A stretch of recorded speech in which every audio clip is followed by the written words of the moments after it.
The following will discuss the strategies and tactics described in Part 2. If you have not already listened to Part 2, please listen to that first.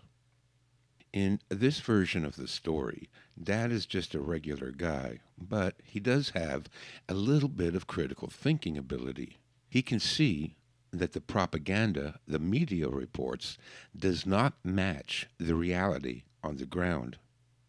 He also feels uneasy. This is your instinct talking. Today, almost everyone I talk to feels uneasy and anxious. The pharmaceutical and liquor companies are making a fortune exploiting our misery. I don't think anxiety and depression are mental illnesses. I think it's our collective unconscious, our racial survival instinct, telling us something is very, very wrong. Like the famous Krishnamurti quote, it is no measure of health to be well adjusted to a profoundly sick society. There are two ways of dealing with this malaise: retreat into denial, video games, drugs, and alcohol. Or the other way to deal with it is to get healthy, strong, and prepared to meet the danger head on. So, Dad does a lot of research, which is what everyone should do. Read history, read about what our ancestors did to survive, and about what's really going on in the world from a variety of alternative sources. What Dad does next is the crucial first step: making a plan. I can't tell you how important it is to make a detailed plan of what you would do should any number of negative scenarios come to pass. And write this plan out. Print off copies and give everyone in your family a copy. If your house burnt down while everyone was at work, where would you all meet up? If the power and cell phones went down, who would pick the kids up from school? If you had to evacuate, where would you go? If there are men trying to break into your house, what rooms should the family run to? And what would you do if the grocery stores shut down for a week? Once you have a plan, the next step is to get the items and resources you need to implement your counter strategy. If the power goes out, make sure you have a generator. If the phones go out, make sure you have a portable ham or CB radio in the car. If the stores close down, make sure you have a month's supply of food. And if criminals are trying to break into your home, make sure you have a shotgun. The second part of the plan needs to include training and education. A first aid course, a self-defense course, and a firearms safety course should be prerequisites for everyone. Then after that, your elective options could include medicinal herbs, wild edibles, gardening, wilderness survival, search and rescue, radio communications, and hunting and fishing, to name a few. In any survival situation, it is your intelligence, skills, and training that will trump all other considerations. Even if you can't afford to buy all the equipment and material you would like, don't worry. Being self-reliant mentally goes a long way to surviving. The third part of Dad's plan is the most important, and as we see in the story, the one that saved their lives several times. And that is building a community. History has shown us time and again that during times of national disasters and wars, it is small, tight-knit, unobtrusive communities that offer the best chances of survival and provide the best living conditions. But to do this, you have to put yourself out there. Dad puts a few ads up on the local chat boards calling for volunteers for a search and rescue team. He knows that the people to respond are likely to be rugged, honest, fit, and intelligent. No soy boys, couch potatoes, radical leftists, welfare refugees, or psychopaths would be interested in joining such a group. So Dad already filtered out the worst kinds of people that would destroy the cohesion of a community, which is why there is such a profusion of these types in society today, to destroy the cohesion of our cultures and our nations. There are several such groups you could form or join, such as volunteer ambulance, fire department, animal rescue, community gardening co-ops, food banks, Boy Scouts, if the liberals haven't already destroyed them, outward bound clubs, neighborhood watch, community emergency response team, or CERT if you live in the U.S., reforestation and environmental cleanup volunteers, hiking and kayaking clubs. All these groups will be composed of people that have skills and good character, and during times of national emergency, these groups would naturally form tighter bonds with each other. Mom builds community by forming a buy-in group with the ladies at the senior building and making friends with the local food producers.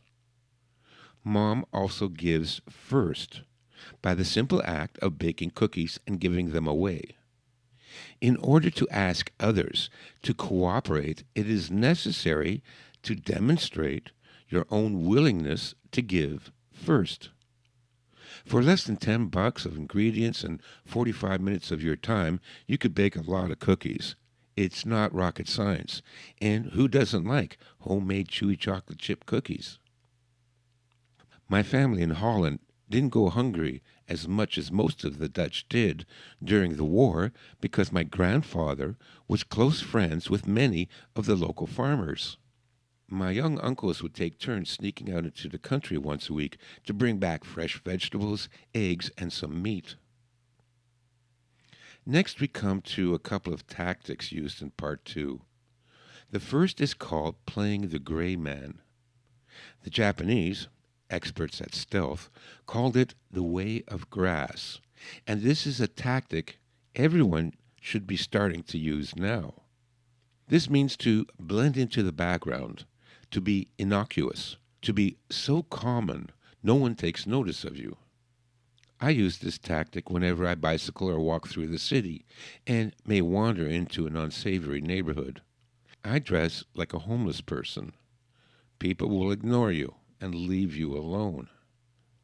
In the theory of historical cycles, see my video of the same name, during the stage of corruption before the collapse, there is an increase in crime. Using the gray man tactic will reduce your chances of being targeted by criminals, both civilian and government. Dad is smart enough to realize that driving around in an expensive car was like painting a target on his back, so he traded it in for a junky old beater.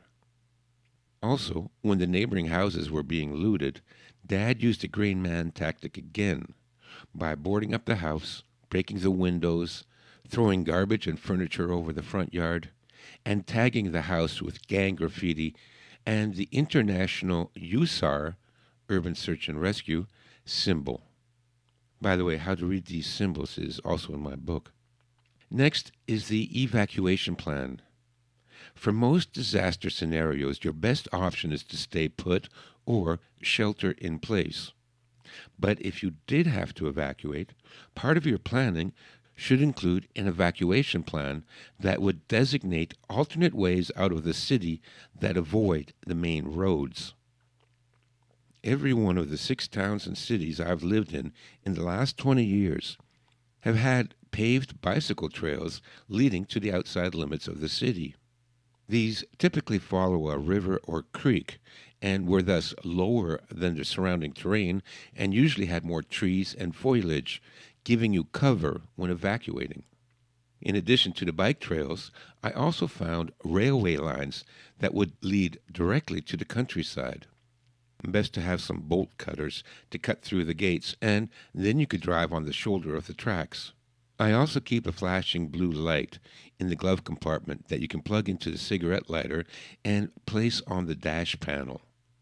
Anyone spotting you slowly driving along the bike trail or railroad track would assume you are a park or rail service employee. It is highly unlikely that criminal or military roadblocks would be set up along bike paths and railway tracks. The final tactic is one that I learned when I was 10 years old. In those days, I lived in a homogeneous suburb where all the neighbors knew and trusted each other, and no one locked their doors, their cars, or even their bikes. One hot and humid summer day, all the kids on the block wanted to go swimming to cool off. One of the neighbors, a tall Dutchman named Appie Krauf, who was also the chief of the local fire department, offered to take us all to Boyd Park, where there was a swimming hole we could all cool off in. And so 8 of us got into a station wagon, and off we went up the 2-lane blacktop. About a half a mile from the entrance to the park, all traffic had stopped.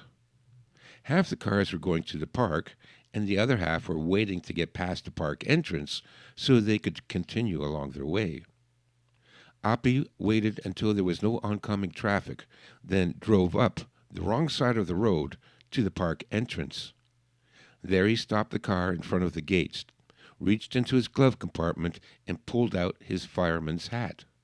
Wearing only shorts, a Hawaiian shirt, and the hat, he walked out into the middle of the road.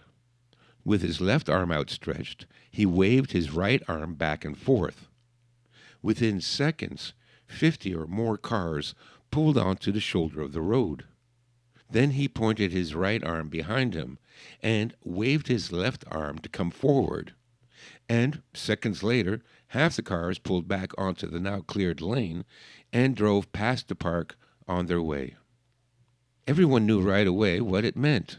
If you're going into the park, wait on the shoulder of the road so the rest of the traffic could pass. Now, all us kids knew Appie was the fire chief, but what about the people in the cars? Appie wasn't wearing a uniform, and it would have been too far away for anyone to read the insignia on his hat. But that hat gave him a symbol of authority. That, and his brazen actions of standing in the middle of the road, waving his arms around like he was in charge, is what convinced everyone to obey. We have all been trained to reactively recognize and obey authority symbols, but this can be used against the enemy too. I leave it up to you how to employ this tactic. Thank you again for listening. The strategies and tactics described here and more can be found in my book, The Art of Urban Survival.